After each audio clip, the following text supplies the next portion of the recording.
we're living in an era where you're right. A part of it is, hey, you're not feeling good, you're depressed. Take 2 of these, see what happens to you. It's the hero's arc. And this is the thing. This is why when I was saying, when people say, you don't know how it feels to be depressed, I say, yes, I do. The difference is how it's analyzed. I always argue this 2 ways as well when depressed people come to me, because one of my most famous things people attack me for is their little quote is they say, you said depression isn't real. What about the men who kills themselves? You don't care about men's mental health. We've already discussed how I care more about men's mental health than these people who pretend they do. That's the first thing. Say, I didn't say depression isn't real. I said feeling depressed is real. But the idea that depression is going to strike you in your mind and there's nothing you can do about it, I think that is promoting helplessness amongst depressed people, and that's the reason they kill themselves. I don't think that making people helpless in an unfortunate situation is the great thing to do. You have to give people hope. And I explain that when you believe in something, you give it power. So I tried to say that when I felt at my lowest and I achieved the most I've ever achieved in my life, the reason I was capable of doing that is because I didn't believe in the paradigm of being a depressed person. I just believe that this is how I currently feel, and I'm going to do whatever it takes to get my life to be better. And I gave a very simple example, an analogy. I said, if you take 2 people, one believes in ghosts and one doesn't. You put them both in haunted houses. And in the middle of the night, there's a bang. The person who believes in ghosts is now terrified. There's a ghost. They're calling an exorcist. They're panicking in the room. They're hiding. The person who doesn't believe in ghosts goes wind and goes back to sleep. It's the same noise. It's the same scenario. But it's the belief that's powerful in their mind that and ruins their life. Yeah. It's the belief in their mind that turns against them. And I've said this many times. I don't even give a shit about right and wrong. You can tell me you can give me with every scientific proof in the world, depression, blah, blah. I refuse to believe in things that take my power away from me. I'm only going to construct a mental model that allows me to be as powerful as possible. If believing in the idea of depression is going to take my own power away, then I won't believe in it. I don't want to believe in things that make me weak. I believe in things that make me strong. And someone goes, well, you're wrong. Listen, let's assume you're correct and that makes me wrong. Let's say that you're right and you're depressed. Why would I want to adopt the thinking of a man who is sad? Why would I want to think like you? Wouldn't it better to be wrong and be happy and have a sports car and a yacht and a private jet? You want to talk about right? Look at your life. I don't talk about right and wrong. Let's talk about success and results. I don't believe in things that take power from me. I never have. So when people email me and they start saying, I'm depressed. And what's funny is this. I talk to them and they desperately defend the idea of depression. I'm like, my friend, you just told me you're too depressed to be successful and depression has destroyed your life and you lost your girl. I'm telling you that the enemy in your life isn't real. And you're now sending me 10 emails a week trying to convince me that your enemy is a real thing. Why are you sticking up for your enemy? This person, whatever it is, this idea destroyed you and you're putting your energy into defending it. You should be on my team. Whose team are you on here? You want to sit here and convince me? I'm never going to believe you. I'm never going to adopt your thinking because your life is not successful enough for me to emulate. So why don't you try to adopt my way of thinking? Stop defending this. And they're defending it because it's a cure-all excuse. Depression or sadness is a cure-all excuse for men to use for failure. I have failed. This is why when they say I don't believe in men's mental health, or the man who's depressed can't compete with the man who's not depressed. This quote. I say, listen, you get to roll out, be fat, be out of shape, be broke, be unimportant with no girlfriend. And instead of the world thinking you're a loser, you get to say, I'm not a loser, I'm depressed. It's a shield. Yeah. And I say, that's why you don't want to lose your shield. Because now you have accountability. Now you have performance. It's a cop out. F it off. I don't give a if it's real or not. We're not about that. We're talking about success here. Get rid of your excuses. Stop defending the thing that's ruined your life and get to fucking work. And every time anyone has ever listened to me in history, ever, every single one of them's transformed their lives and messaged me positive messages afterwards. Every single time. That's why I'm antidepressant. Because that pill ain't going to fix you the way becoming the man you wish you were is going to fix you. It's crazy. And then they're going to take one little soundbite. Tate doesn't care about men's mental health. He thinks depressed people is that it's some bullshit. And they're going to apply it to me.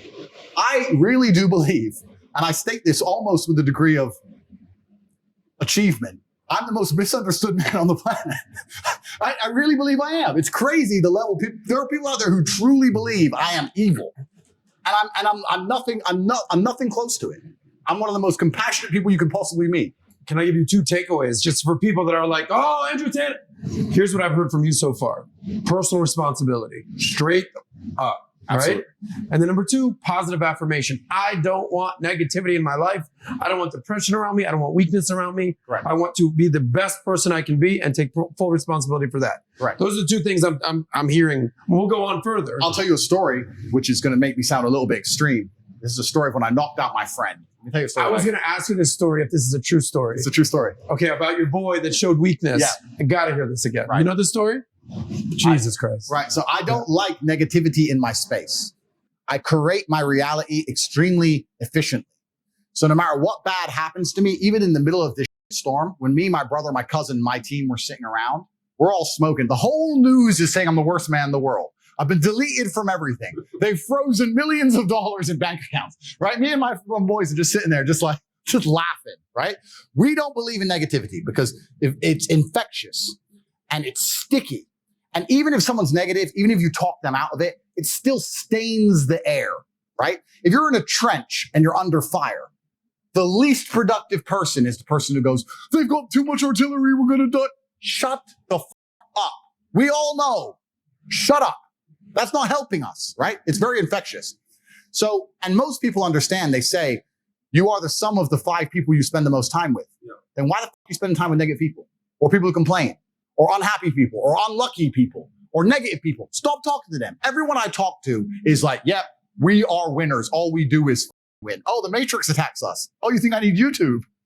You think I need YouTube? That's who we are, right? So this was when I was young. I was about 23 years old. I had a new girlfriend. Her name was Carrie. And her ex-boyfriend, I stole her from her ex-boyfriend. And if you're a man, you understand that no woman's truly single. You're always stealing her from some other guy, or she's still half talking to her. Oh, bro, she's half talking to her ex, or she's dating 10 guys. Or always out competing other men, right? So stole her from some dude. Dude got heartbroken. Had no emotional control, like all the things we talked about. I was at her house. My car was outside her house. I was with my boy, Tony, my ex-friend. Me and Tony are in her house. She's talking to her friend. I'm talking with Carrie. We're all having fun. It's Friday night. 4 cars pull up. Boom, boom, boom, boom. These 6 guys get out with hammers. Knock on the door. It's her ex-boyfriend. Carrie starts panicking. He's crazy. He's crazy. I was like, listen, relax. I go outside with Tony. There's 6 guys with hammers. It's me and Tony, right? And he goes, bro, I don't even give a fuck about Carrie, but you're going to say sorry to me. I said, sorry for what? Because you stole my girl, you're going to say sorry. And then we'll just go away. I said, I'm not going to lie to you, my friend. I'm not sorry for anything. I'm not going to lie to you. I'm sorry. And then my friend Tony next to me, and when I said that, I swear to God, when I said that in real time, because I don't take my eyes off the enemy, right? There's 6 of them, but they're all facing me directly. So I was looking in their eyes directly. When I said that, I saw all of their eyes go, shit. You ain't going to say sorry. So now we have to actually attack him with hammers. Do we actually want to attack him? At the time, I was British kickboxing champion. I was known in my town. They knew it was going to be messy, right? And I had one hand behind my back as well. I had nothing in it.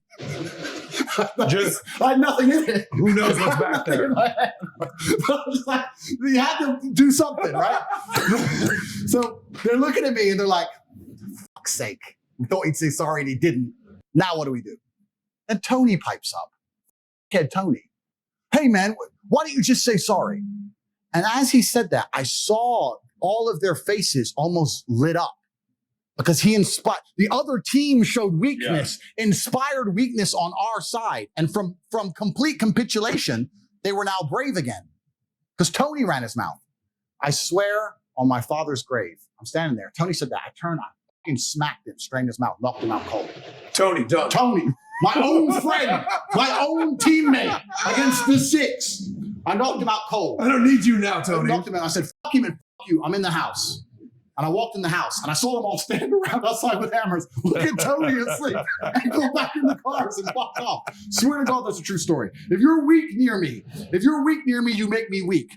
I refuse to accept it. I give you a million stories of this. 2 years ago, maybe, we were in Munich. They called the police on me for not wearing a mask. That's a whole nother story. I told them to get fucked as well. We're in Munich. Wasn't wearing a mask, blah, blah, blah. We got drunk in the Kapinski, got really drunk, blah, blah, blah. I was drinking with some guys I kind of knew. In the morning, the police had come. They were threatening to arrest us all because we didn't fucking capitulate and we're 8 masks. The Germans are weird. So we got in our cars, got in our we had 2 Raris, got in the Raris. We're heading back to Bucharest. We drunk loads. We were really, really drunk. We stopped at the gas station. We all got out of the car. One of the guys was like, bro, I feel so sick. Oh, man, I feel sick. He was walking to the gas station. I said, and I went up to him. My brother talks about this all the time. He goes, and I pat him on the back and said, bro, if you're going to keep walking like a fucking injured antelope, you're going to stay here. We drunk booze. We all feel like shit. I'm not walking around Earth with some dude. I don't want you in my group. I don't want you getting in my car. I don't want you near me. When I walk with my team, you look and go, let's choose someone else. Let's choose another group to prey on. You are the weakness in this group. I don't give a, yeah, you drunk whiskey. Yeah, you feel shit. If you can't turn it on for 2 minutes to go piss and come back in the car, then get fucked. I had a serious conversation with the guy. Tristan goes, you're so right. Why the fuck? And there was no threats. We're at a gas station. But I can't even look at it and near me. I can't just see people near me being all or crying or sad or whatever. You're allowed to feel sad. Of course, your girl left you. You lost your job. You're allowed to feel sad. That's fine. You feel sad. You feel sad right now? Good, great. Sit the booze. Shut the fuck up. Me and my brother have another quote. What do you want? Therapy? That's our quote. We say it all the time for anything. Bro, I got a hangover. You want therapy? No. Well, then what the fuck? Shut the fuck up. Shut the fuck up. Like, why are you even saying it out loud? Why are you believing in it? Yeah. Why are you making it real? We all feel like trash. We drunk 10 bottles of whiskey. We all feel like trash, but we're high net worth individuals getting out of Ferraris in a country we don't have security. Nobody's walking fucking like weaklings. It's a reality you have to curate. And when you get your shit straight, it affects your entire life.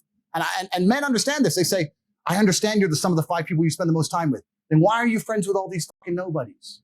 Why are you friends with these losers? Why are you doing it then? Then you're accepting what you're going to be. I love winners. I love winners. Show me a winner. I love winners all day long, my friend. That's who I want to be friends with. Winners. That's what I want to be friends with. I don't want to be friends with anybody else. I don't see the advantage to it. And that's how I've always created my life, and it's served me very, very well. And I refuse to accept anything else because negative energy is extremely sticky. If you have friends who are talking negative shit, try and fix them. It's your duty. But if they're sticking to their negative narrative, you don't have a responsibility to them to a degree to sit there and allow them to pollute your life. Because that's what they're going to do. You have to get to a point where it's like, goodbye. How many friends have you had to completely cut off? I'm not saying knock out like our friend Tony's probably still sitting there in a ditch. Watching this podcast. Yeah. Tony's out there like, Jesus Christ. Tony, listen. Had to happen. You could have inspired them to rush me and kill me. On a serious note, you could have been the inspiration for my death. So it had to happen. I hope your life's going well. I'm sure it's not going as well as mine. Sorry, That's Tony. how it goes, my friend. Yeah. But how many other guys have you had to cut off? You'd be surprised because there's so many. Because everyone likes to talk a good talk, and everyone likes to pretend they're X, Y, Z. And I'm quite a fair person, you know. And I love my biggest friends in the world today are friends who I had when I had nothing, and they came up with me. Let's say when I had nothing, I had 10 friends. Now I'm at the top, I have 4. The 6 I had to drop just didn't level up with me. And there's only so long you can pay for them to go to the club, pay for them to go on holiday, lend them a car. There's only so long until it's like, bro, everyone else pulled this off. Everyone else. And I've offered you a job and now you're sick or you're tired. It gets to a point where it's just detrimental to your life and you have to be ruthless about it because you have to create your reality. It's the only way to do it. You can't compromise your standards. By the way, I'm listening to him and I'm just going back to stories myself because at one point, I went to a different direction than Tate did. But you cannot compromise your standards for nobody. Nobody. That includes your spouse, your friends, your family, nobody. There's a difference between loving somebody and compromising your standards.